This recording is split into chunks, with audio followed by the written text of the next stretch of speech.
Welcome, everyone. I think we are not live yet. Or are we live? I'm not sure. All right, I think we're live. Anyway, we are going to be streaming and casting here this evening uh, some some team games on the ranked ladder. The highest ranked 2v2 going on right now is these are a couple of 2K4 team game players versus a couple of 2K6 team game players. I don't know anything about them other than that. So let's take a look at what's going on. Let's look at the map, the civs. We have James and the Mole playing here in the north and the west of the map against green and blue. All right, so red and purple. I'm going to call color number 6 purple here. So red and purple against green and blue. Green and blue playing in the south and east of the map. Now, red red and purple have red is the Ethiopians, purple playing as the Magyars. Two top tier civs here for an Arabia game. And on the other side, we have blue playing here in the Britons and green down here playing as the Franks. So we have some meta civilizations. We're just going to see what these top level ranked ladder players, what their gameplay looks like. What do they do? And so we're starting with a 2v2. And the plan is to move from a 2v2 right up to a 3v3 and then on to a 4v4, whatever the top ranked game we find ongoing at the moment to be. It's what we plan on watching. So this should be a good little evening stream here. I hope you all enjoy whenever you're watching it, live or otherwise. All right, so we see the mole here as the Magyars going 4 on wood. I think 3 on wood would be better with the Magyars, correct? I don't know. 4 on wood, bringing in the elephant and the elephant in as well for green. The opponent Franks with 3 on wood and also pushing in some deer.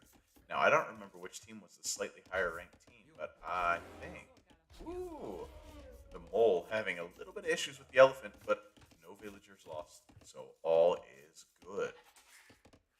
Pushing in the zebra is green here with the Franks, getting a little extra food in under the TC and then going off to scout. Green I think has scouted all the resources that green's gonna need. Sees everything, yep. And so purple out here also having scouted everything that purple needs to see. All the players really very similar position. Let's see. We got 4 on wood over here. Ooh, blue, very fancy. Blue doing the TC garrison trick, and getting some hits in on the elephant. Red already walling up, also with a zebra pushed in under the TC. Nice to see that. So these are some pretty good players. Red playing with the Ethiopians with 4 on wood, as you would expect, and blue with the Britons 4 on wood, pushing in. Nope, never mind, sending in some sheep. So I would say that our red player is definitely not looking to rush or any such thing as already placing the walls down. Purple, on the other hand, purple and green probably just going to go for a fast scout build. And the archer players are up against each other and the scout players are up against each other. So it's really going to come down to who plays their strategy better. Who does it better? The positioning of the map is not, in favor of one team or the other. It's completely equal. Oh, green may have to be careful. Okay, green's paying attention. Taking care of scout, making sure not to run that under the town center. 3 of the 4 players with loom on the way. And it looks like we're going to see 19 pop-ups from both purple and red. So purple's on the way up at 19 pop. Red on the way up. Red. Red is not on the way up just yet, having to create another villager. You hate to see that. Not what you want to see at all. Let's see the food. Red does not have the food yet. Green is on the way up. So red's on the way up. Purple is on the way up. Blue is not yet on the way up. And there's no dress coming out. So, and blue's got some big walls coming down. As does red. Just walling kind of all over the place. Barracks on the way down for our red player.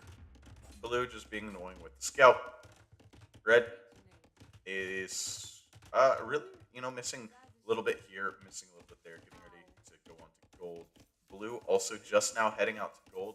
And so it's going to be 20 pop and a 19 pop up by our red and purple players against a 22 pop and a 20 pop up by our blue and red players. And red making a militia. Red is looking to put on some pressure with some militia. So it's going to be some mana arms into archers for our red players. A defensive approach versus blue going straight archers. A 22 pop archer build is what we have out of blue. So expect to see a couple archery ranges drop right away there for blue. Purple and green, we have a military of 1 scout for our red player. We're looking at purple and green. Purple, 1 scout, green, 1 scout. Neither player has the stable up just yet. Purple stables up, purple scouts on the way out. Green, stable up, scouts on the way out. So these players are very even. Now the drush coming in over here. So here we have a difference of approach. Red is housed. Let's see, is a house coming down? Red. Ooh, red is housed and not doing anything about it. Big problems there for red, but the drush is going to get in. Blue, not quick wall. No, blue not able to quick wall the drush. The mana arm's out. But that villager's going to get away. However, quick wall's forced. Sneaking around beside the town center is red, but losing the scout. Red, the scout goes down to blue's town center. Blue working on getting the archer ranges up and the quick walls up. Blue in some problems here. And over here, we have our purple and green players just kind of fighting back and forth with purple having 4 scouts, green having 4 scouts, both players having at least 1 spearman. Purple's got 3 spearmen, but they are staying at home. Green has 1 spearman aiding that wall villager over here on the right. These men at arms. Excuse me. Sneeze. Alright. These men at arms, though, over here causing some problems for blue. Really being problematic. Blue dropping a random outpost inside his own base. What is the meaning of this?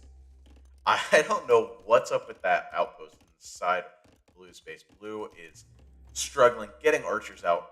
Red archers already on the way forward. So red is taking a commanding lead over blue.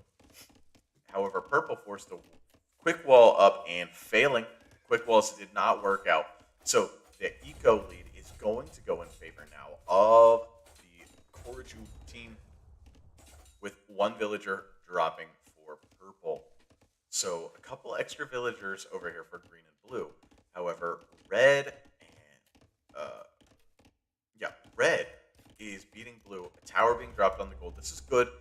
In this situation, blue knows that it's behind and needs to get a tower up. Now, fix your eco. Get your walls finished, blue. You're really struggling. This tower, you've got to build this tower with more villagers and delete these extra houses, the quick wall houses. Delete them. Get them out of the way. They're just blocking things up. 1 villager dropping a tower that is desperately needed. So these players don't feel super clean to me. I don't think these players are, going to be much beyond a 14-1500 1v1 rating as blue. Forced off of that wood line. However, blue does have a second wood line down to the south of his base. Purple coming in with an army of 7 scouts.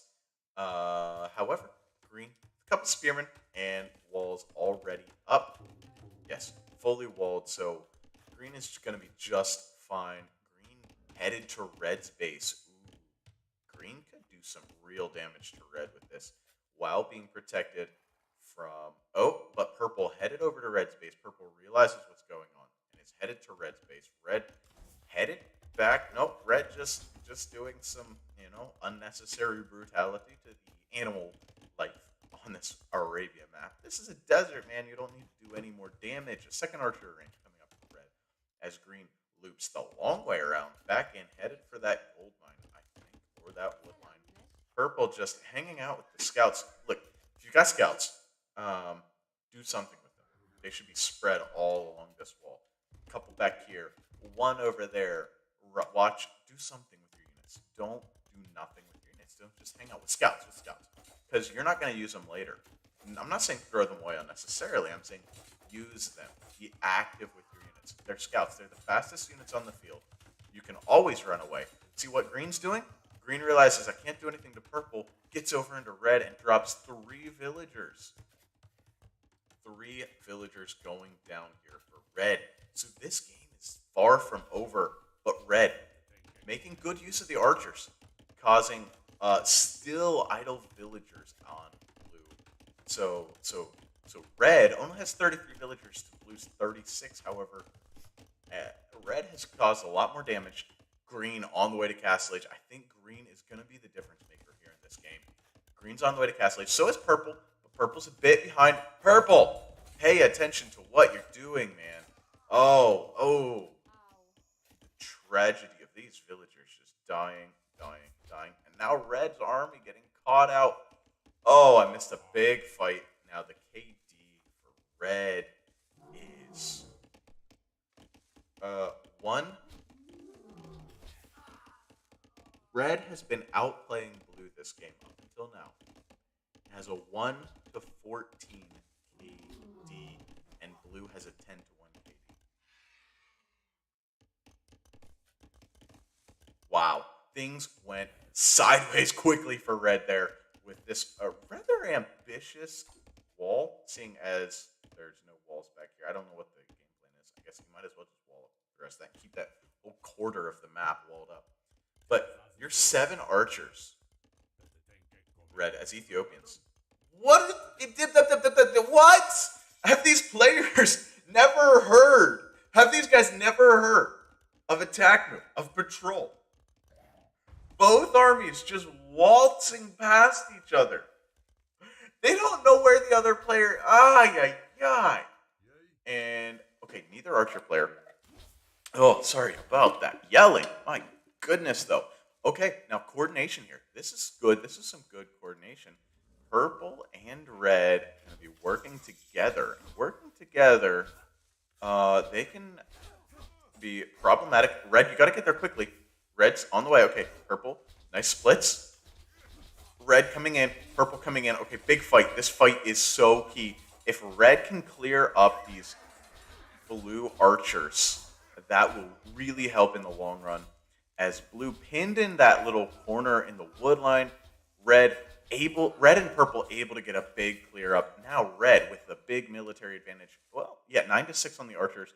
So with a military advantage, however, we have 6 knights on the field for green, and red is still wide open. This gold should get hit over and over and over. But the knights coming over, so the players looking at working together. Second town center on the way up for purple. Second town center on the way up for green. So very similar approaches from these two players. However, green with the Frankish knights has double the knights. Purple does have 6 scouts to go along with the 6 knights. So that's actually not that bad. And the Magyars with those upgrades. So what you have is 120 hit point knights. Where are the purple knights? That's the question. Versus 120 hit point knights right now. So the green knights are no better. Interesting. So the green knights have no extra hit points and are behind an attack upgrade. Purple is behind in knights because purple has full upgrades and forcing green back home. This little archer scout army is able to do the damage. Now blue's not on the way up to Castle Age. Red has now reached Castle Age. Blue is in some serious trouble. Purple trying to put some pressure in on green. However, purple's about to take a bad fight. Just going to lose all of purple's knights. Purple, yeah. So I like the idea. This execution runs away, losing just a lot of HP, losing 1 knight. Well, no, not even losing a single knight. However, losing a lot of HP for free. And green will have the advantage, although purple tries to take this on the hill, unable to do so. So not a big difference, 11 to 14 on the knight side. But these crossbow, okay, siege workshop being added already. Blue on the way to the castle age, and these are going to be Britain crossbowmen when they get to the castle age. I think you need to be finding a way to pressure over here, over here. Find an area to pressure as our green and purple player, neither of them are, okay, sorry, both of them producing knights, but green doing a little better job, I think, at keeping the production steady. Purple housed again. This seems like a problem for purple. Purple likes to get housed. And yes, this is good. Use the crossbows. You have a minute. Use them. Okay. Oh, I thought he was going to go away there for a second. And yeah, big raids in here. 3, 4, 4, 4. Okay, just missing. 3 villagers killed there for red, and a lot of idle time caused. Blue really struggling. Now purple adding a 3rd town center as the Magyars against the 2 of the Franks. Now the Frankish knights headed across the field. This could be big. This could be big. This is going to be 2 armies together. See purple just standing around, not keeping track of green's military. Red is about to lose everything. This Mangonel just going to get picked off. Tries to get a shot in, unable to do so. Going to get picked off, and oh, this is not going to be pretty, as these crossbowmen are not long for this world. Well, I'm going to try to get in. Green tries to stop it. Green does almost keep, purple's headed over as well. So purple going to be joining this fight. Red does get a nice choke point, and now gets an okay shot in with that Mangonel. So 8 against 12, that HP number tells the story. Even with a nice choke point, the Knights so strong. Now 20 crossbows for the Britain player, and down to just 7. Down to just 7 for our Ethiopian player in the red. Here come the Purple Knights, but it's not in time. If this fight taken as a whole will go in the favor of green and blue with this nice mix of units, I just have to assume. Purple. Ooh, big shot. Oh, nice. That shot mattered. That shot absolutely mattered. That mattered too. This is, wow, big shots. Clutch shots, a 3rd shot. Wow, clutch shots from red there to make that fight swing in the favor of purple. The Purple Knights able to clean up the Knights and crossbows. Big key shots, 3 shots on the crossbows with a completely exposed Mangonel. What a shot! And red and purple now with 130, with a almost 20 villager lead.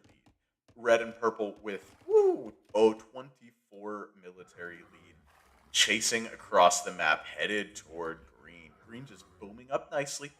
So, but purple ahead in the boom, and red ahead in the boom, and ahead in the military. Ow, I did not see that coming. This has been way more entertaining than I actually expected. I am highly entertained. Are you not entertained? I am entertained. The big Mangonel shots. They say never go Mangonels in a team game. But wow, that Mangonel made all the difference. Now, would there have been a lot more crossbowmen for red? Sure there would have. But I don't know if things would have gone down quite the way that they did had it not been that way. Wow. Just big. Wow.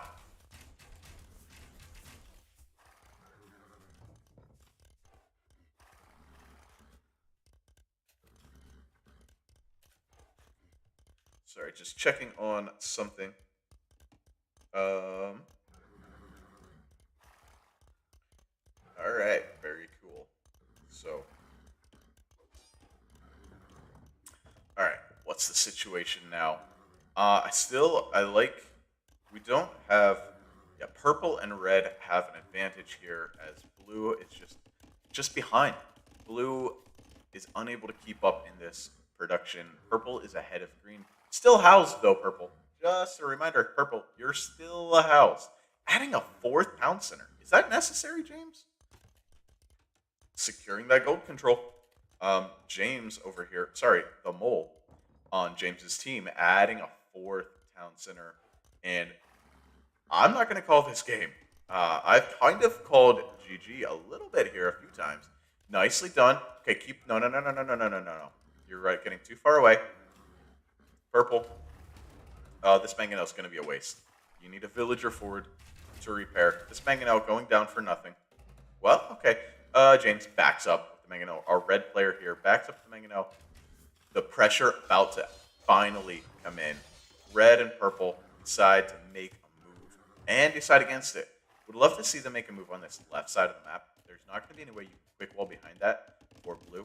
And blue trying to boom up and catch back up. I don't think your archer player, guys, I don't think your archer player needs to go recon centers. Just get crossbow numbers out. And a big fight taken here with green having a slight advantage, but red entering into the picture now. Green has to disengage. That is not a fight green can take. However, a good engagement overall for green, as green got the better of that initial engagement. Ooh, purple, I like it. Adding some light cav. That's not necessary, but, well, those might be the leftovers. Those are the nope. Purple adding some light cav, looking for some ways to get some raids in. I like that. Ooh, there's a hole. Nice by purple. A ram is out. Okay. So, red and purple said, come on, guys. Show us you can fight us. Blue and green have been hanging out, hanging back, not doing anything. There's a knight in. There is a knight in. Let's see if green reacts to this knight. Green does react, so green will take care of that knight immediately. But this fight, that is in. Well, that's a big army of knights here for green. Actually, I don't know about this fight. This fight would, I think, go in the favor of green and blue. However, these mangonel shots do matter.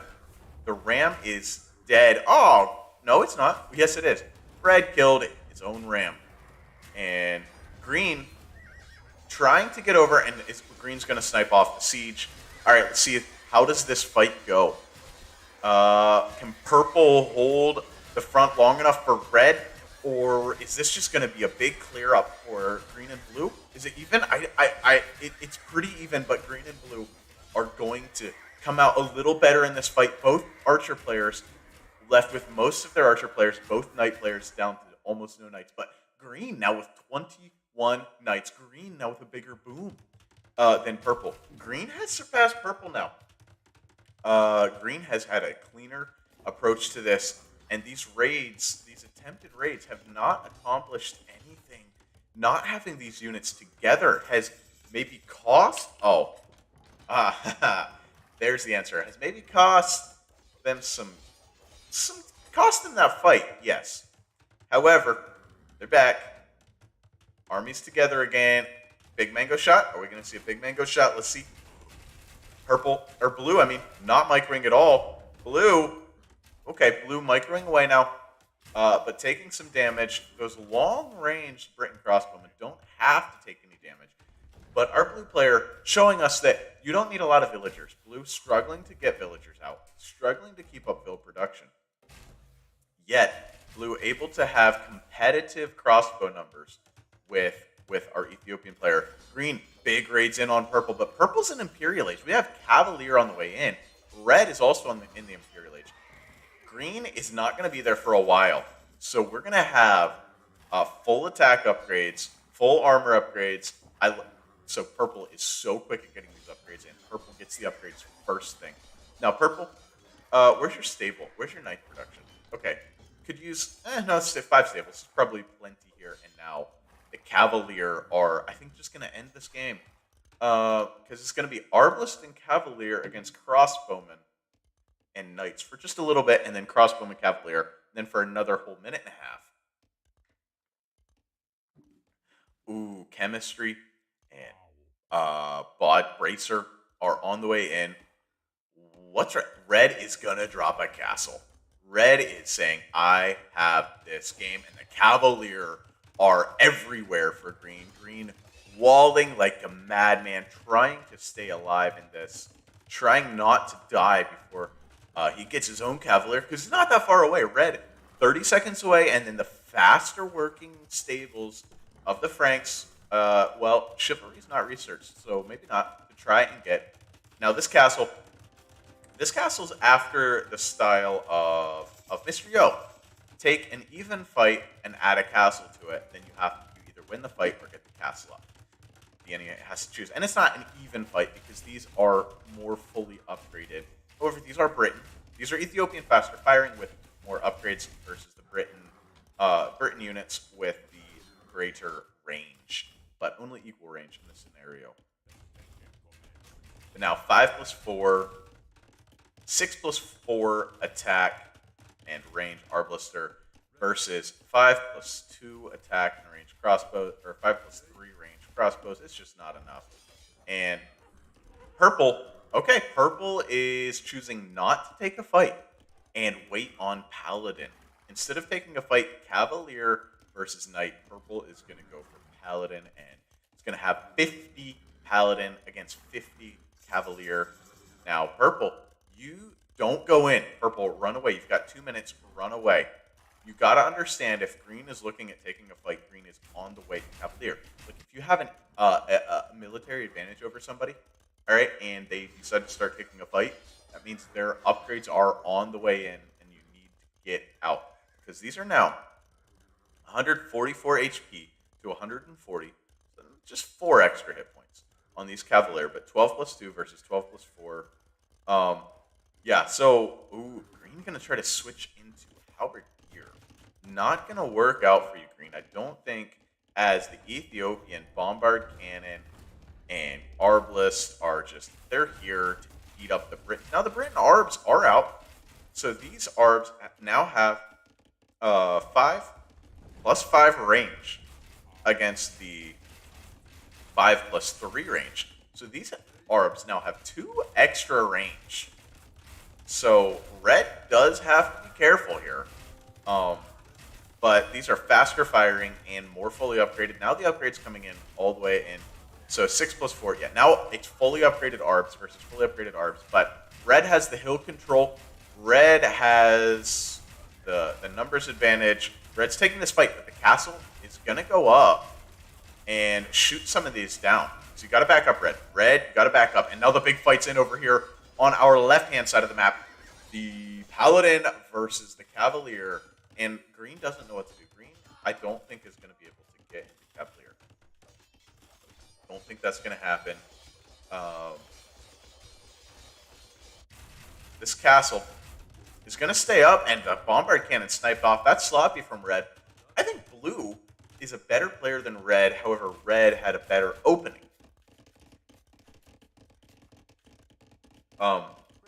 This is aggressive from red, shall we say. An aggressive castle in the back of blue's base is going to be attempted. And these two are just really just looking at each other. And the Halds may work out. Wow.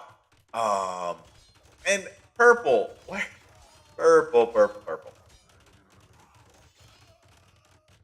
Still housed, but it's actually housed at 200 pop.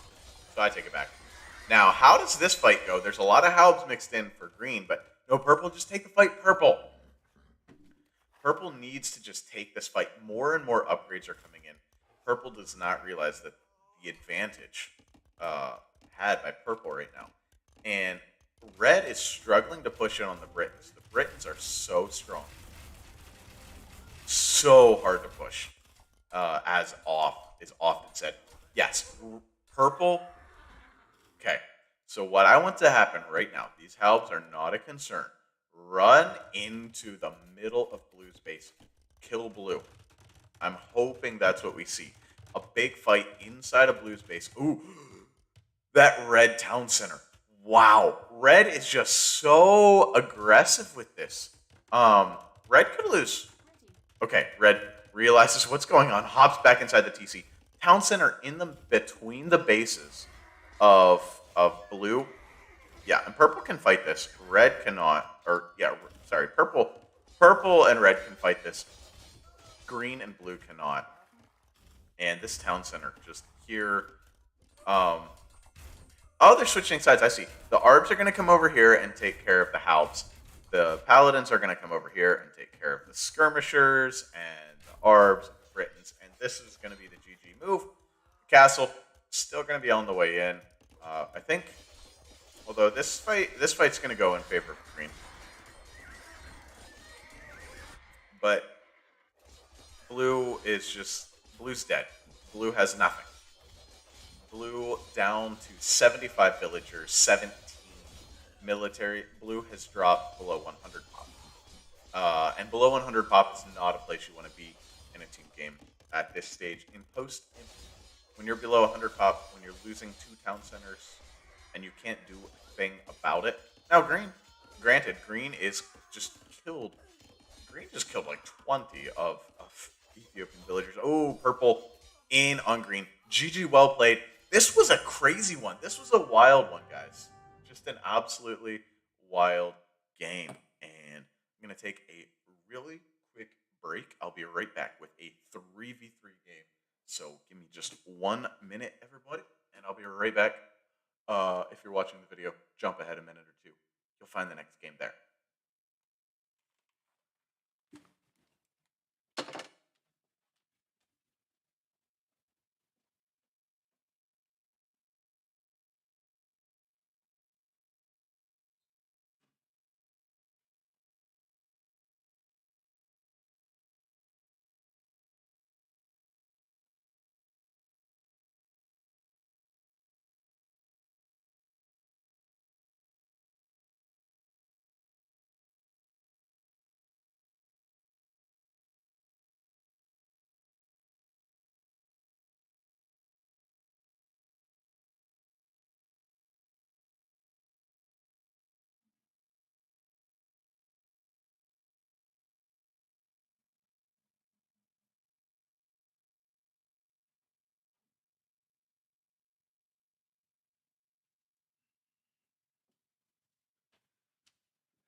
All right, I'm back, and we'll be looking at getting into the next game. Momentarily, we'll pop up the statistics on this game. Military statistics. Our Magyar player really carried the game in a lot of ways for the Moles team, for James's team. The Ethiopian player played very well, and the Britain player just could not catch a break. Eco stats, yeah, you see the eco was just better, it's just cleaner. Technology, that imp time really made a big difference. Game ending, society stats. Uh, so you can see everybody got 2 fully boomed. James actually had too many villagers. You don't need this many villagers. I mean, you might as well if you're not at 200 pop, but you don't need this many villagers with an Arb Civ. This is a better number, honestly, if you get to 200 pop. And APM, wow. We had some fast. Red was a very fast player. That's impressive. Red is quite a fast player here in this game. All right, let's find us another game.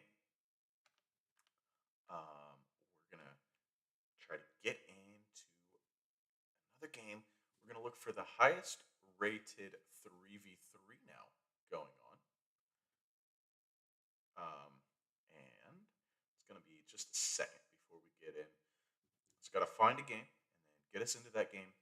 And let's go rating and descending order.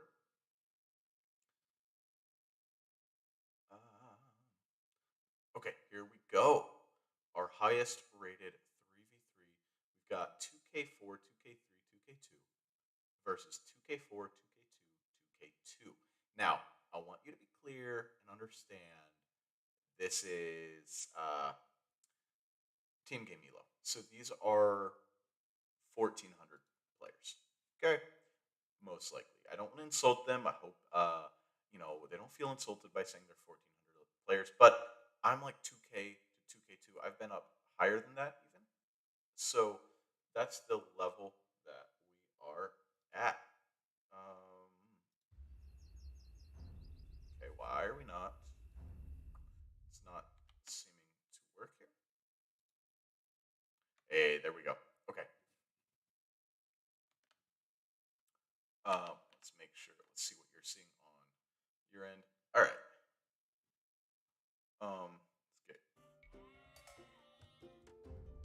capture age up here. Yeah. All right. We are into this game, and we're gonna watch normal speed.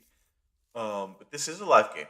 We're gonna be a little behind lifetime, but this is a live game. Well, what we have here is Corp Zata. I've seen this guy many times. This is somebody who plays a lot around the same time as I play Cortez and Rucher over here in the northern side of the map. This is Arena, guys. An Arena team game. What are we going to see?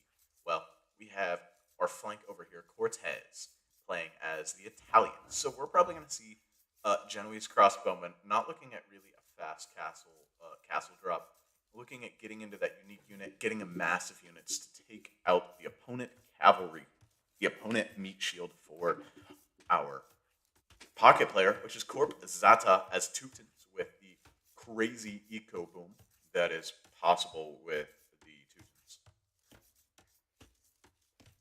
That's probably what we're going to see.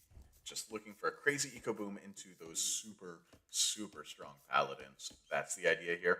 And over here, we have Rusher, not Rusher, Rusher, playing as the Koreans. And guess what, guys? I think Rusher has given us a hint. Pretty sure Rusher is going to tower rush. All right, I'm pretty sure. Pretty sure that's what we're gonna get. I'm gonna actually turn myself down just a tiny bit. So that I'm not peeking out the audio quite so much, and I can actually get a little closer to the microphone. That might have been a little too much. Hopefully that's fine. We'll be closer to the microphone, and then I can talk. I don't have to watch that quite so much. All right. Rusher is probably going to be rushing the Celts over here. The Koreans versus the Celts. The Celts of Hannah's the Menace, our purple player, on the south of the map. And the pocket playing as the Teutons, so we actually have the same pockets facing up against each other, looking for that crazy Teuton boom. And over here on the right-hand side of the map, we have one of the DLC civs, one of the absolute best arena civs this game has ever seen. A civ designed around arena. And that civ is the Bohemians. And you know,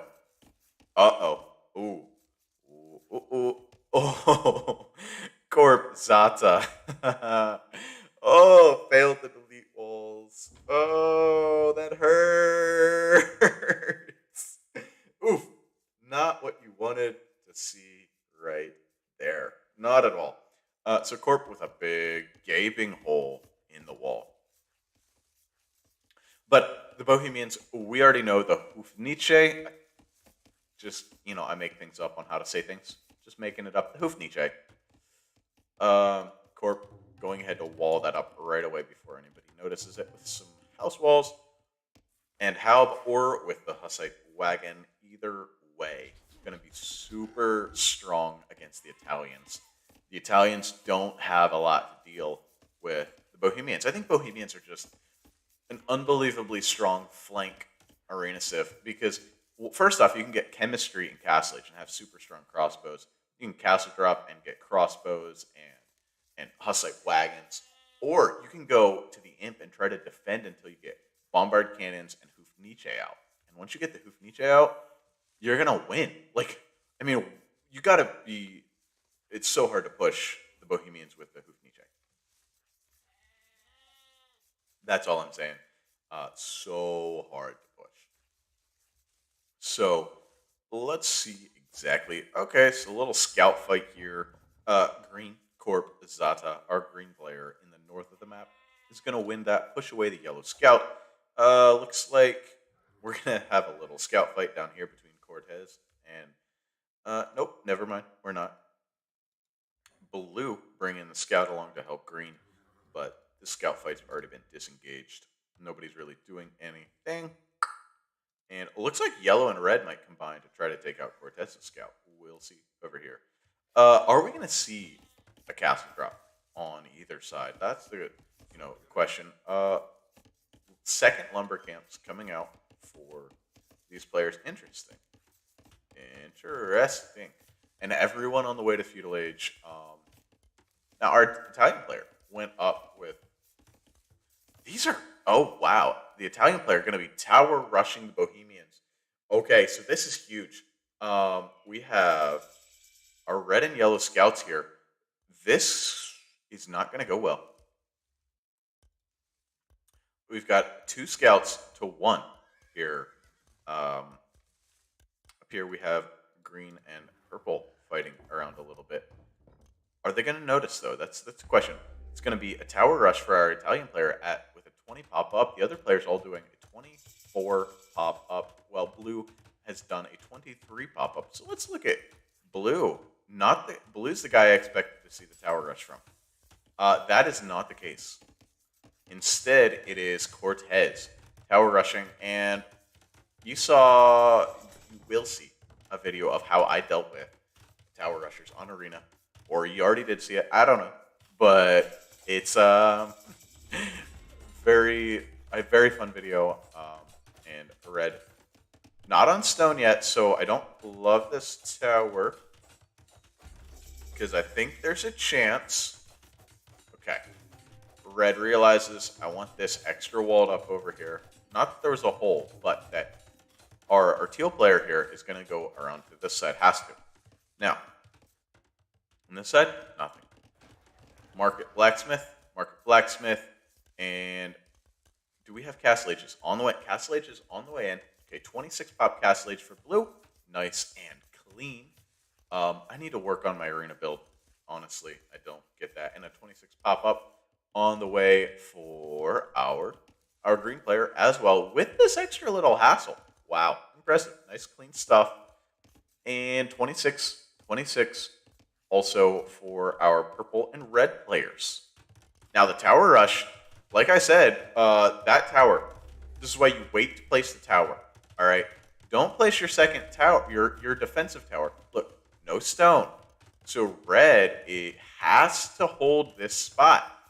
If red would have waited to place his tower until teal placed his, then this would be a little more even. Instead, red preemptively placed the tower. And, okay, so teal is just going to go and take this stone. Got a couple militia.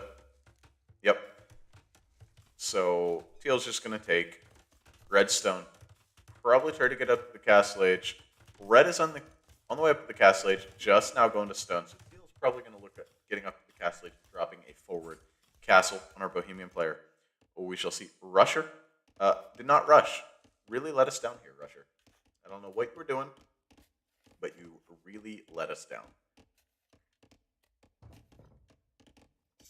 Aha! Castle drop incoming for blue. Blue going to be castle dropping the face. Interesting. Castle dropping the face of purple. Right on the gate, blocking that gate. Which means that purple can delete a hole in the wall or walk around the side. And I don't know if you want to delete a hole in the wall. Try to deny that. You're not going to be successful. Okay. So now teal. Walking around. Teal walking around. Let's see the resources. Teal with 146 stone. Red with 41 stone. So teal with a lot more stone here. Our Italian player continuing to do the tower rush. Now, what we do have teal still in the feudal age with red in the castle age. Teal needs to get up. Teal's not up yet.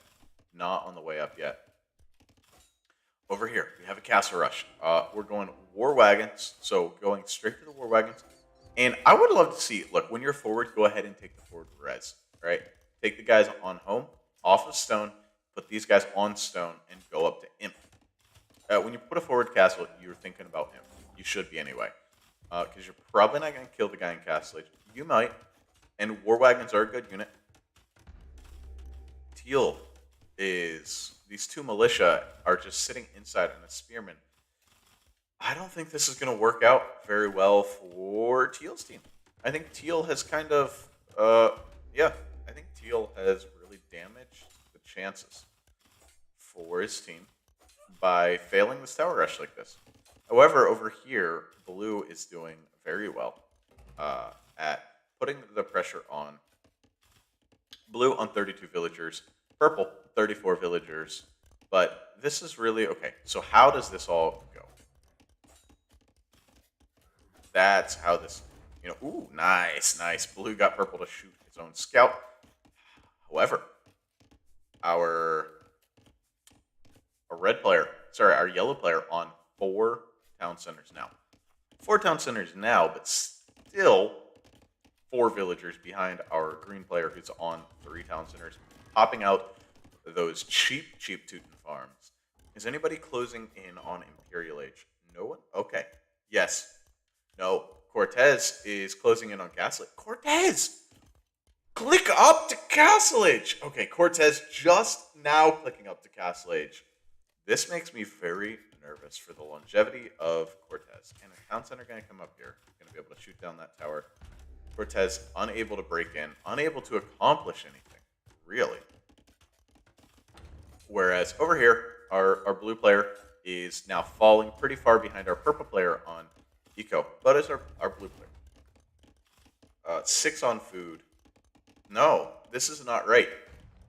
This is not right. Okay? When you do this, you have to get to the Imperial Age. You can't forward castle drop and then not go on to food. This eco for purple is more balanced than blue's. Unless blue is just going to buy his way up. Stone, more stone. A second castle? There's not enough war wagons. Oh, over here. The war wagons are over here. If blue does a second castle drop right here and successfully does it, I see a way for this. But blue should not be on stone. Blue needs to be on food way more heavily. Teal just now getting up to Castle Age. The tower rush has been denied. I don't know why. Okay. Villagers sent home. Mangonel out. Oh.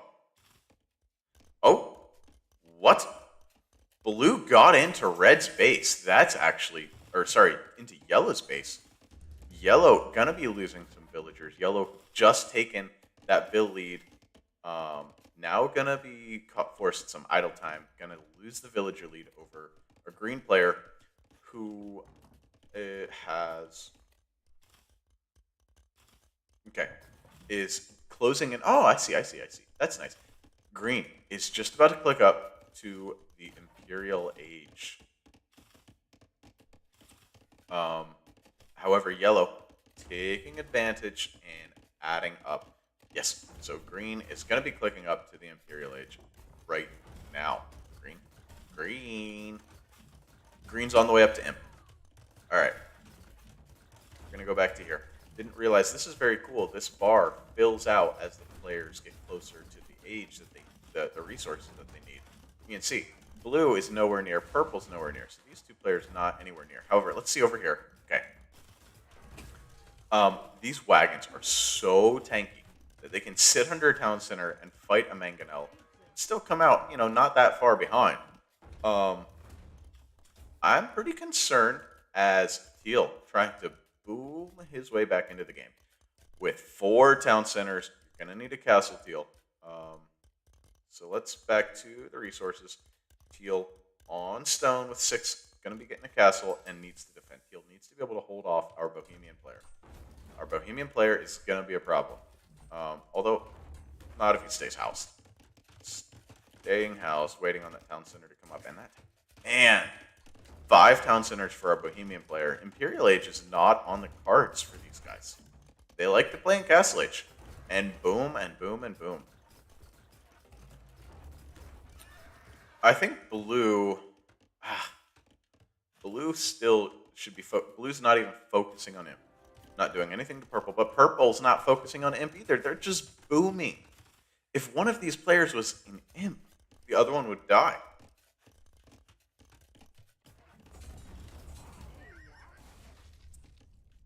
The gate falls for yellow. So what are the KD here for a 7 to 8 KD. Ooh, not too bad. Not too bad. Some monks coming over to help out. Yellow does have the villager lead by 20. However, green is now in Imperial Age. Ooh, this scout could actually play in pretty heavily if blue takes care of it. The mangonels all going down. Oh, scout's just going to die. I'm not going to play in heavily at all. Ooh, lots of monks out for our purple player. And blue, not on the way up to imp, not making villagers, not doing anything, just trying to put damage on. So the eco is pretty heavily in favor of our, pretty heavily in favor of our southern team. Whereas our northern team does have, well, our northern team has the military advantage, our southern team has the eco advantage. And one player is an imp, that is green, and I think that should make all the difference. Cavalier on the way across the map, they're going to break right back in to yellow's base, as this gate, like, blue didn't keep this open, but the Cavalier breaking into yellow's base, yellow's now on the way to imp. Yellow has to defend from Cavalier. Gates are too weak now. Correct me if I'm wrong, like, I preferred the wild quick walling plays by our top players to the gates that just melt. Now, not that they should be back to that strong. You shouldn't be able to quick wall paladins out with palisade gates. However, it should slow them down, and right now, a stone gate doesn't really do anything. Ah! Okay. Blue, gonna go ahead and take care of all these monks because they only converted 2. Nope, never mind, not take care of all these monks. Purple is defending very well. Oh, this could be big. Big shot? Nope. And walks into the next one, so nothing happening here. And purple on the way to imp, blue not. So the fact that yellow is dying here, spread out more. Yeah, okay. Green is really doing a lot of damage to yellow, and that's a big key in this game, because otherwise, I really like the situations for red and purple over the situations for blue and teal. Teal on the way to imp, though, and and red also on the way to imp. Okay, so red gonna get to imp a lot faster, and red has more villagers than teal, but teal has actually done a good job at getting back into the game, even with red. So it's gonna be, but the hoof niche are gonna be a problem.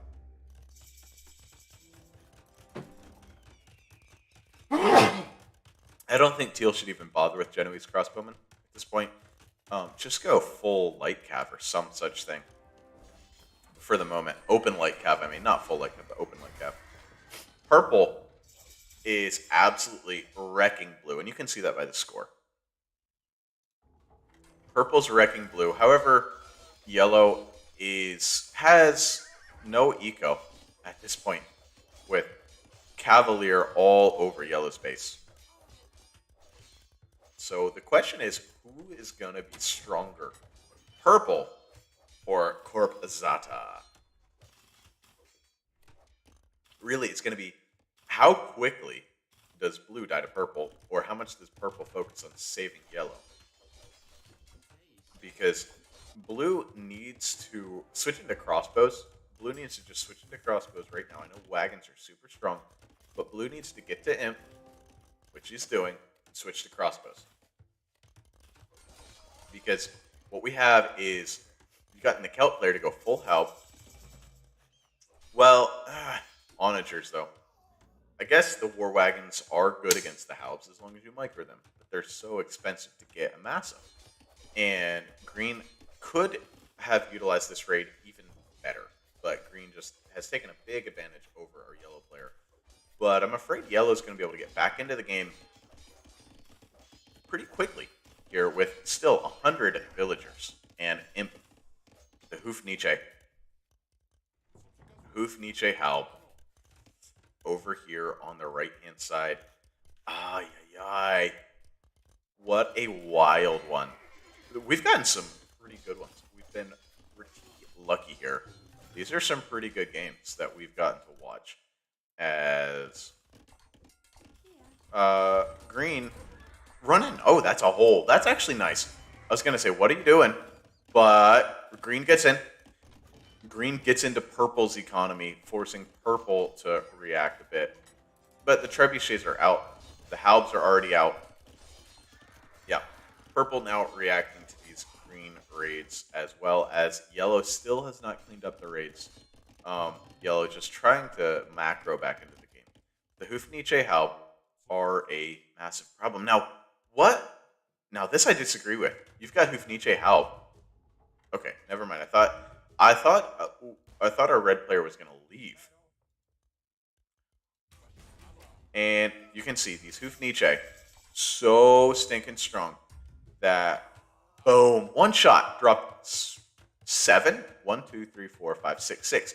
6 of these Genoese crossbowmen, and so it's gonna be Bombard Cannon versus Hufniche, but I don't even know what else you do. Paladin now in for Corpzata. So are the Paladins gonna be enough to carry against the Kelt Halb, the Hufniche Halb, the Halb siege on both sides? And like, I don't know what you even make. It's just going to be a lot of micro from Cortez. If Cortez can micro and stay alive against these Hufniche and Halb with big shots from the Bombard cannons, 2 Hufniche going down. So it's, man, this is an interesting micro battle over here. The Treb's setting up. I don't think that's a good idea. I think it was a shift click issue. I don't think you want the Trebs here, but the Trebs here just to get some shots in on the Hufniche. Trebs trying to snipe the Hufniche as the Hufniche fighting with the Bombard cannons, and you know what's going to win. The Hufniche are just so much better than Bombard cannons. These Trebs need to get out of here. Oof. Waltzing forward with Trebs under Hufniche. They're not even going to get unpacked. And Treb, one shot off, splat. But Bombard cannons out for RTO player. Teal and Red are having a nice little battle over here. But, the Hufniche, just too strong. The Paladins are going to have to face off against the Halbs and try to snipe these Hufniche down. With... man, the Hufniche are so strong. This town center, these people and their town centers, I tell you, just town centering the opponent's gold. But this is never going to go well. No. So as our green player shifts focus over here and fights with the Halbs, with Paladins, I think our southern team has taken it. Southern team has taken it. Ooh, I missed some chat. I don't know how to go back to the chat. Last time I tried to go back. It's just over. It's just over. What do you do? The Bohemian player got to Hufniche Halb. Game over. GG. I mean, if you just get to this point in the game, you get 40 minutes into the game, just call it GG if you're against Bohemians and they're not dead. What are you going to do? There's nothing you can do. You're just dead. Hufniche are on the field. You're dead. Ooh, going for the Bombard cannons, though. Trying to make something happen with the Bombard cannons versus Hufniche. Ooh, squishy villagers, but the Hufniche. Okay, so let's look at this. 55 attack versus 40. 90 hit points and 13 range against 80 hit points and 12 range. So now I think chemistry could come in and add a range here for these. And it's going to be elite Genoese crossbowmen. But the Genoese crossbowmen don't even get to fight. If you look at the KD, it's not so bad. 36 to 48 over here. But blue's just dead. And green is going to have to shift focus over to the left side. Green's shifting into halberdiers. So it's going to be Halb, Paladin, Longsword. Actually, Longswords might not be a bad play. Heavy infantry play by the Teutons might be pretty good. As big fight. The Paladins come in to try to snipe off the siege. They're in on the Onagers. As the Onagers fire off on the wagons, but the Onagers mostly get sniped off. Here come the pikemen. Halberdiers now. Halberdiers in on the Paladin or on the Cavalier of Yellow. This was a great fight for Green and Blue. Green and Blue took in a tremendous fight as these war wagons were kept alive. The armies of Purple unable... Yeah, so it's Kelt Halb. Blue start firing. Yes. Purple forced back. Yellow forced back. All the Onagers sniped off. But on this side, without Green's help, Hussite wagons now. Yeah, Teal knows it. Teal says, this is GG. I don't have the range. Stupid Italians doesn't have the range to deal with the Hufnice. Just can't deal with it. So just such a tough play. And the Hussite, elite Hussite wagon. Oh, wow. And yellow trying to make something happen, getting big raids in on green. And however, the armies of green and blue wrecking the armies of champions. I like it. I like the play. I do like the play. Champions are. This is really interesting. Interesting. Corp not happy with the situation. Corp Zata with the top score. So getting in close with the halberdiers with the Genoese crossbowmen, that way the damage goes to everybody involved. But champion, I like the play of champion. Champion Halb for a Teuton player, I think is actually better than Paladin when everybody's going Halb.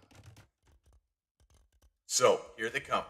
Now this is a big moment in the game. We've got enough bombard cannons and units here, but the Hussite wagon is so strong. As the infantry are going to come in and try to do something. But over here, every time green switches sides, the other side starts to lose. The onagers are back out. Celt onagers, Celt halbs.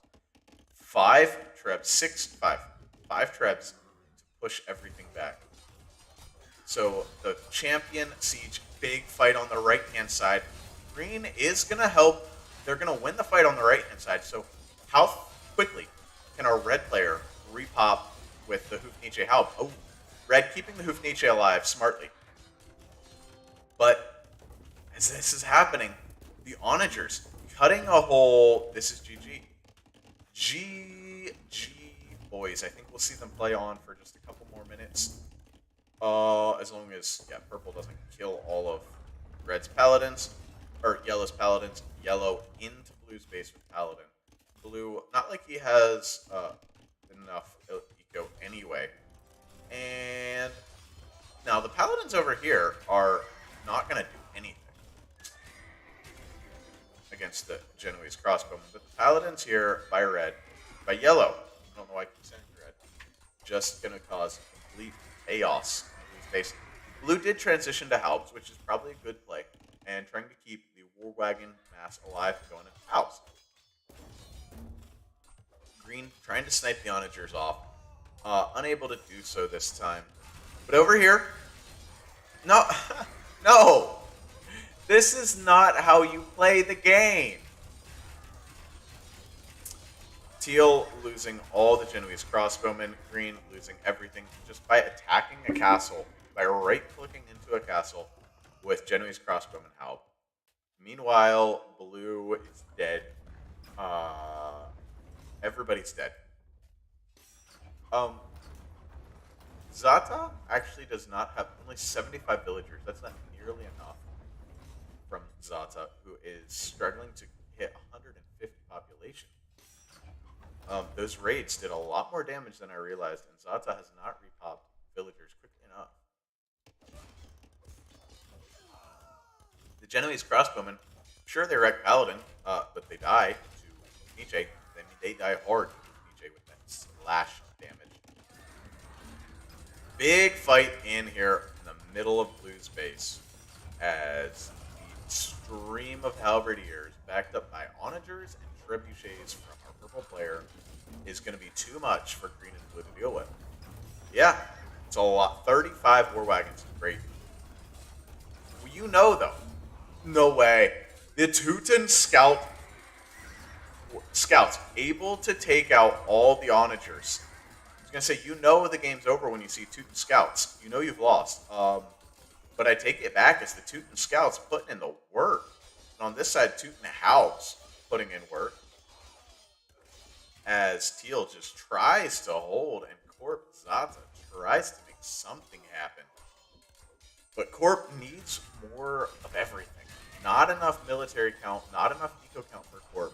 Blue, though, pushing out these war wagons strong enough to hold off another attack from Purple. Purple, though, closer to 200 pop, popping up. These ecos are... Look, the eco numbers tell you everything you need to know in this game.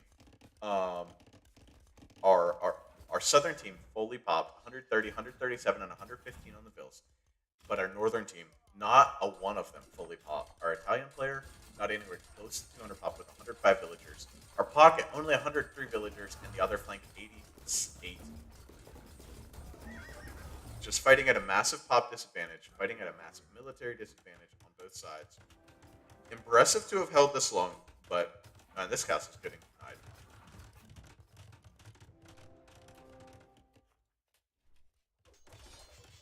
Impressive to have held this long, but it's just not going to work out in the end. And running away from the onagers and the halbs are these war wagons. And as we watch some more carnage over here on the right-hand side of the map, watching these Genoese crossbowmen splat themselves. Now we can see the KD ratios. Red 293 to 166 kills to deaths, and Teal, the two who have been fighting, 219 versus 137 kills. 219 deaths, 137 kills. Sorry, I switched those. And this is just not... I mean, Blue's base is still wide open. Here comes the Siege Infantry Army coming in for our purple player once again, and one of these times it has to be the end. Cannot hold forever with the lesser military and economy. It's just not possible.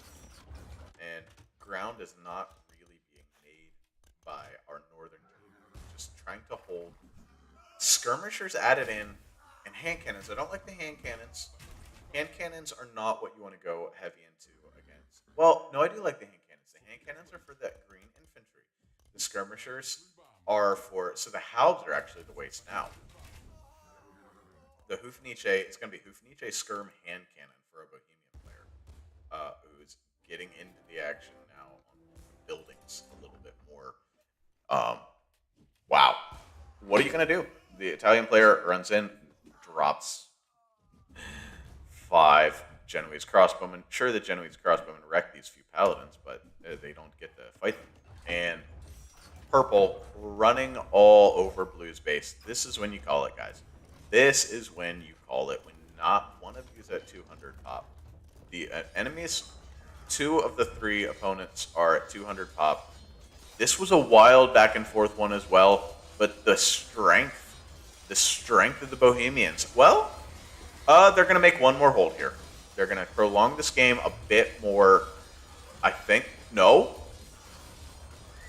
Yes, the game is being prolonged once again by the strength of the war wagons behind the infantry front.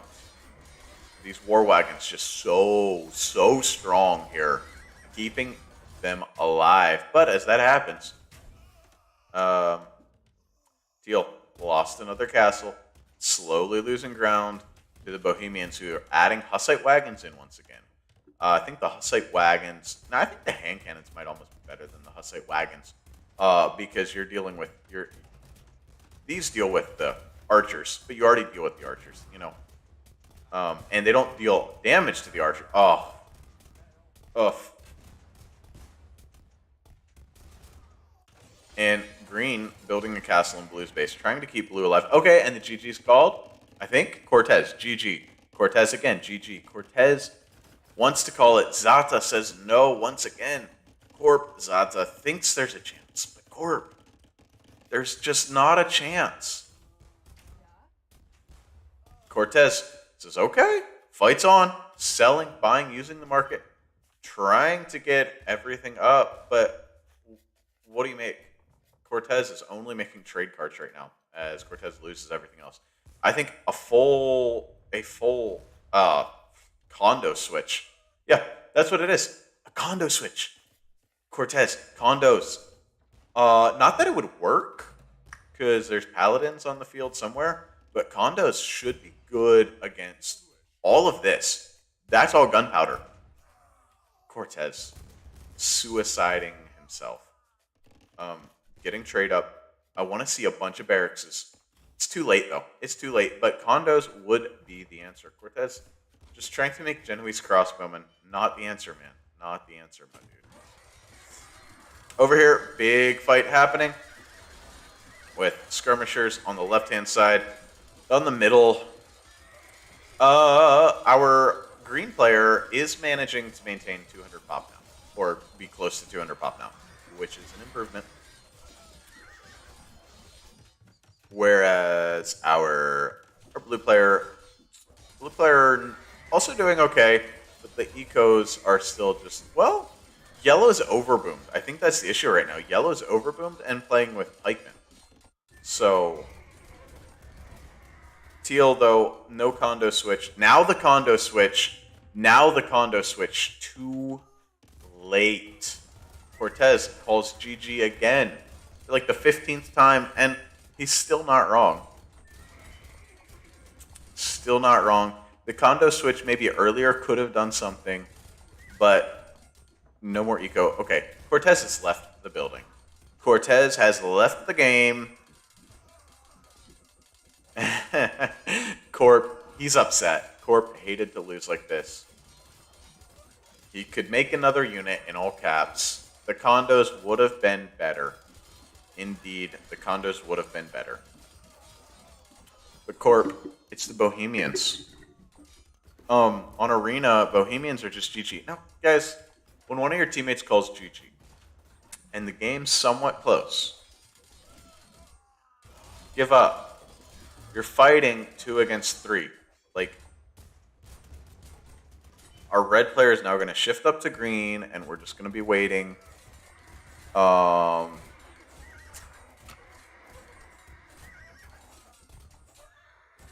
Just going to be waiting, and this push is not really a push. Just a big stalemate fight over here on the left and on the right. Red just having fun with the trade. Oh, that actually is valuable. I was saying red just doing nothing, but red's actually wrecking the trade with these Hussite wagons and headed towards their pocket. Green going to be getting hit on the right and fighting on the left. The bombard cannons trying to take out the castles. Just call it GG. When your teammate leaves the game, I understand playing on until there's no chance. Yes, that's good. Play on till there's no chance, but go ahead and call the GG. All right, just go ahead and call the GG.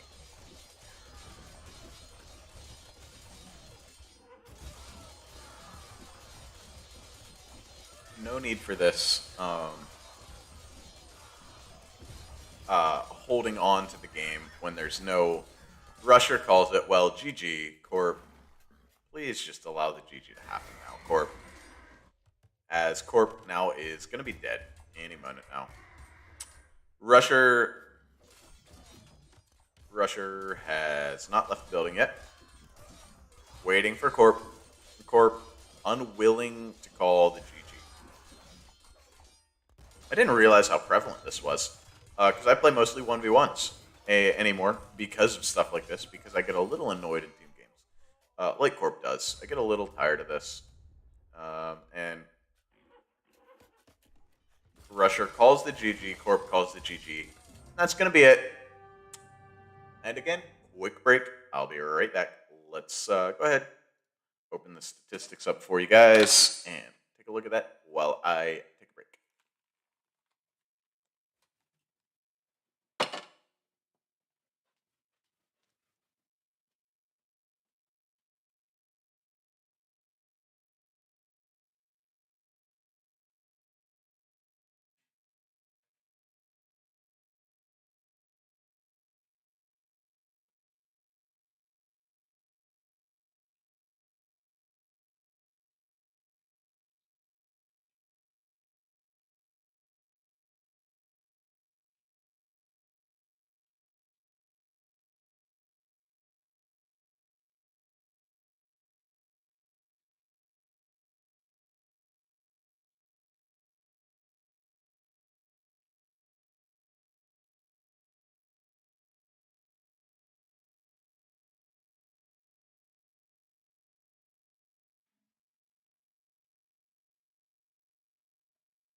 All right, now let's have a quick look. Whoops, sorry about that. A quick look through the statistics, and then we'll move on to a 4v4. Our military stats, you can see that 2.23 KD from red and that 0.48 from teal. Not really going to work out. Now, green had a 1.07 and a Korean player had a 1.48. So actually, they played very well on that side with uh, beating the Celt and Teutons of the other side. Um, Yeah, you can see our corp is the only player to get relics and 8,000 relic gold, 7 relics. So that mattered. That made a big difference. However, a red player with 8,000 trade profit. Uh, Corp also just Corp really carried the game as the top player in the game. Clearly, top player in the game. I would say, just didn't have the Civ to face up against the Bohemians, and that was really the story of this game. Villagers, you can see. Let's check economies real quick. Otherwise, yep, Corp, most food, had second most gold. Yep, and APM. How fast are these guys? So this is my speed.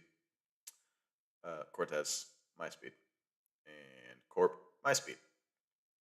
So these two players are slower, and then the rest of the guys a little faster.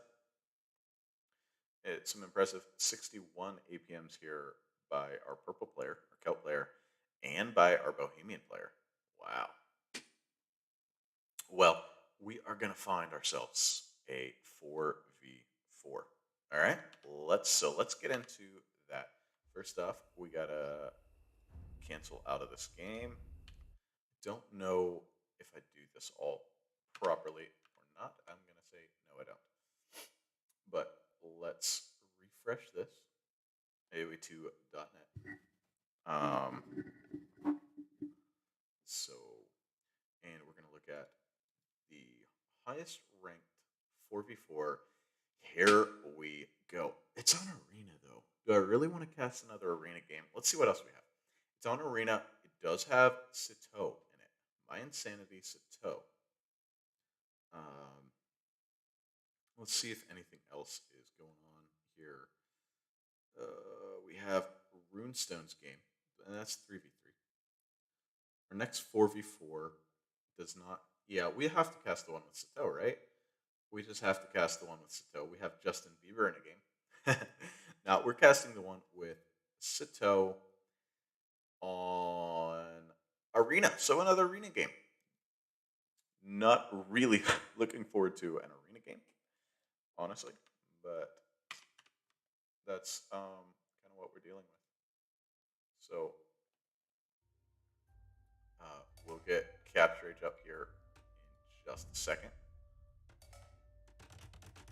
All right, Capture Age is up, and we're gonna slow this. We're gonna actually, since we're behind in the game, we're gonna keep it sped up through the Dark Age. So let's take a look at this, and in the north of the map, we have our red player, random player, as Aztecs.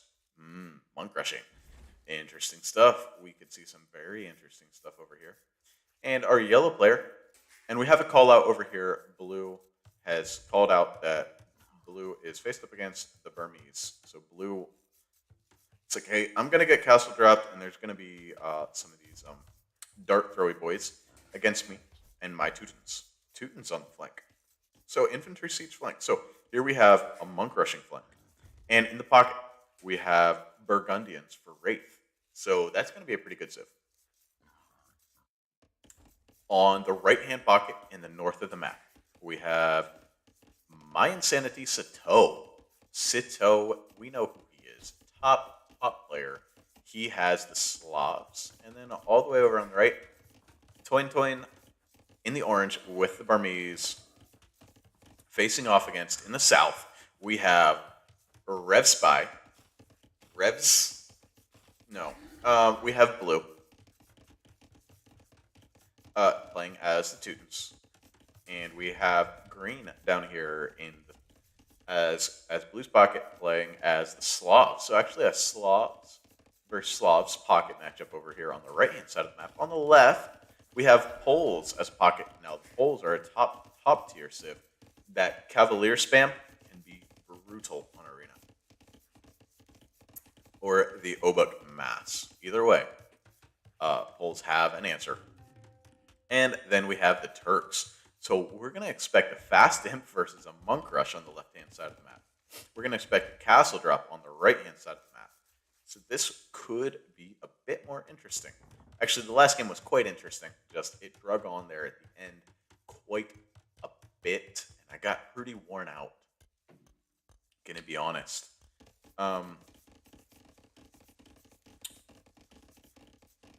So green says fast imp. Blue says okay.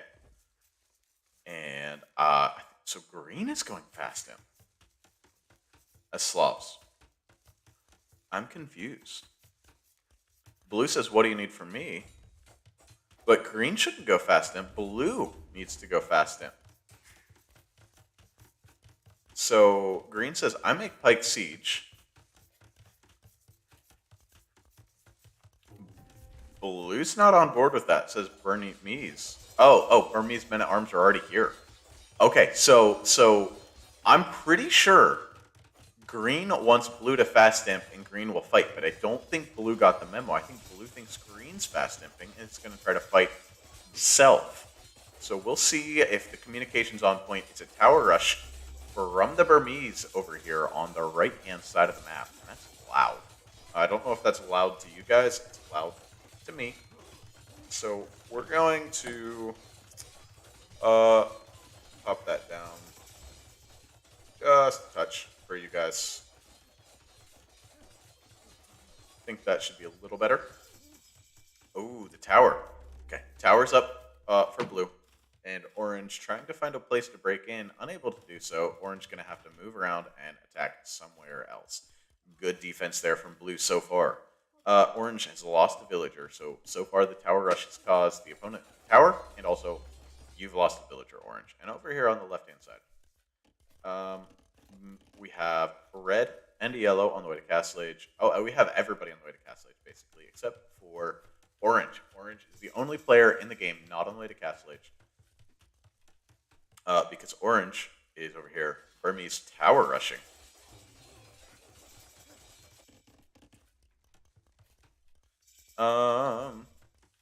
We have a yes from our teal player and a vat from our gray player on the left. Okay, Castle Age, Castle Age, Castle Age. 3 TCs coming up here for our Wraith in pocket, and 2 for Sito. The third one will be added shortly, I'm sure, and we'll check in on that. Okay, the third one on the way up for our green player, Iwaku, who's going to help out with Pike and Siege eventually, at some point. Who's gone Monastery first, so these players care about the relics. 3 TCs in for our teal player, 3 in for Sito as well. Just a little tiny bit slower than yellow.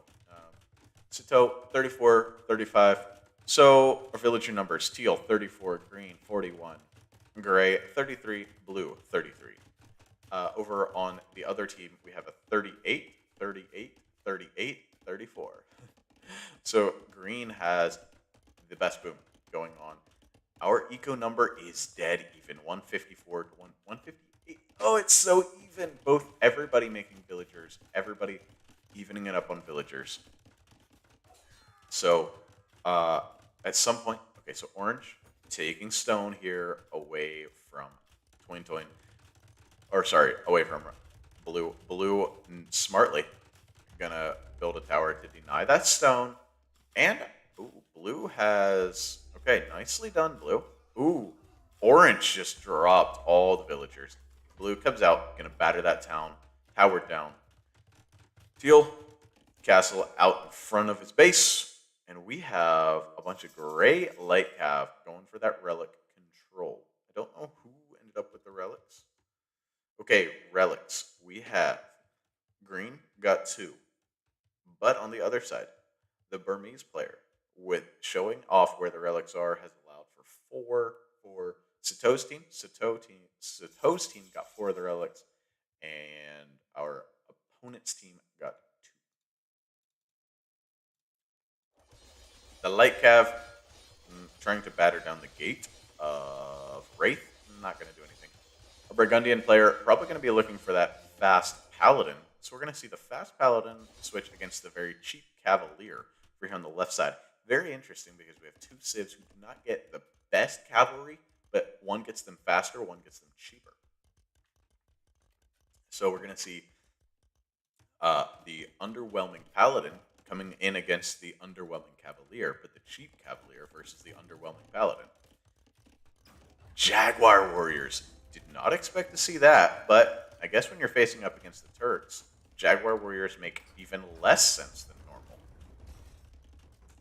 Why are there Jaguar Warriors on this map? I see. Just needed something. Went with Jags to try to deal with the light cav. Not going to work out at all. The monks get a 3 conversions on the light cav for the monks. As the Jags trying to deal with the light cav. Ooh, castle war over here. Toin got a castle up on blue. Blue should have been on top of this. I'm not sure how this quite happened, as blue has been in the castle age for so much longer and still had control of the stone. Weird how that happened.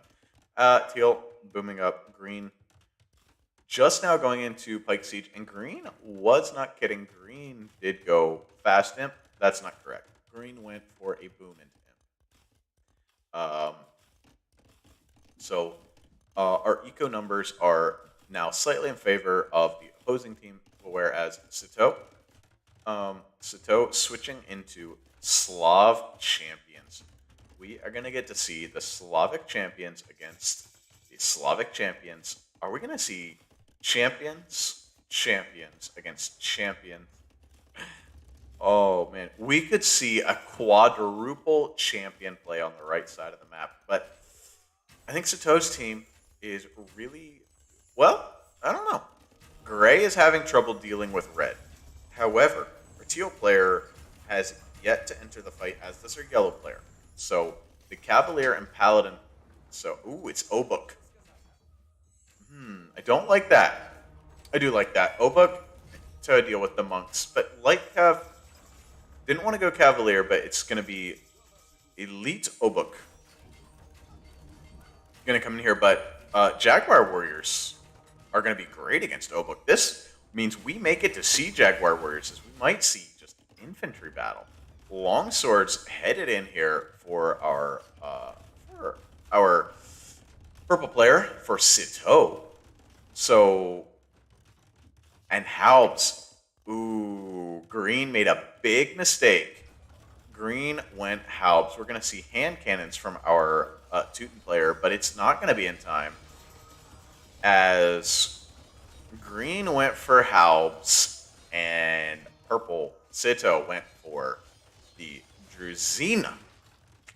The Druzina two-handed swordsman. Gonna be champion here in just a moment. However, we have, Coustier. I expected the quick paladins, but instead we have Coustier. Coustier will fare much better against Obuk than paladins, as in you get that attack in and then run away. Yeah, because the shorter the fight, the better the unit does against an Obuk. As far as cost effectively. The longer the fight, well, if the fight goes on for 10 hits, or if the fight goes on for 5 hits, then the Coustier has lost all their armor to the Obuk. But any less than that, the Obuk has not used full advantage of their bonuses. And these Jaguar Warriors have like a plus 10 bonus versus infantry, so they're dealing 20 damage. Well, not quite, because the Obuk have 5 armor, so 15 damage. But Sato has outplayed green here. So, now, I'm assuming Sato has Druzina, but I don't know for sure. I would say yes. It's so hard to tell if Druzina's in. But this is just a mess over here. An absolute mess. going on here on our right-hand side. The hand cannons are out, and those hand cannons will make a big difference in this fight. The Teuton hand cannons and bombard cannons will make a massive difference. Sito gonna need to... Nope, Sito just continuing to stream in. Gonna go skirmisher hand cannon. Against the siege. No, Sito has the siege. Alright. But over here, Gray is just dead. This is the issue we have. Is Gray's dead. That means you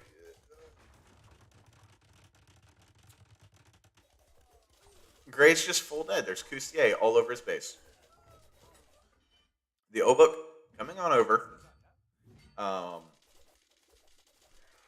What an interesting sound the Coustier make. Here come the Obuk fighting against the Coustier and doing well as the fight progresses. Coustier very poor in actual engagements, just very good in that initial take. The hand cannons on the right-hand side. Sito's got to be careful now. A lot of elite scorpions here, heavy scorpions. So the hand cannons have to back off. So the bombard cannon's going to play in very heavily. The bombard cannon sniping away at the scorpions. The scorpions getting out of there. The real difference is Gray's out of the game. Toin Toin, only 4K score, whereas Blue is being a very effective player and Green, very effective player. But Sito is beating Green and Blue. Man, this is tough. Toin Toin, okay, now out with bombard cannons, and GG called as the bombard cannons of Toin Toin show up.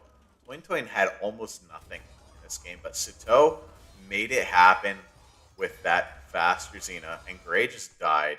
Gray unable to fight, and these Obuk were not the play.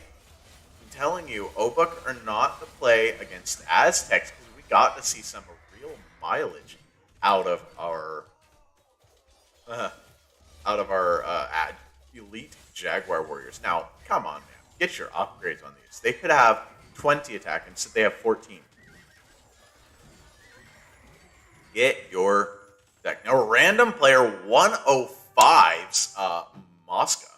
Wow. But I'm guessing it was just Mosca remaining in the game. What a game that we saw Sito with that just crazy play that caught our Slav player off guard, and really just a good play. Great play. Our military stats, you can see Sito had, wow, the Burgundians, the Coustier were so strong. Look at that, the 4 KD. The Coustier actually deal really well with Obuk. It looked like, now the numbers weren't very even, and Coustier, when they have a numbers advantage, deal even better as they do that. Just absolute wreckage, that carnage that they deal initially.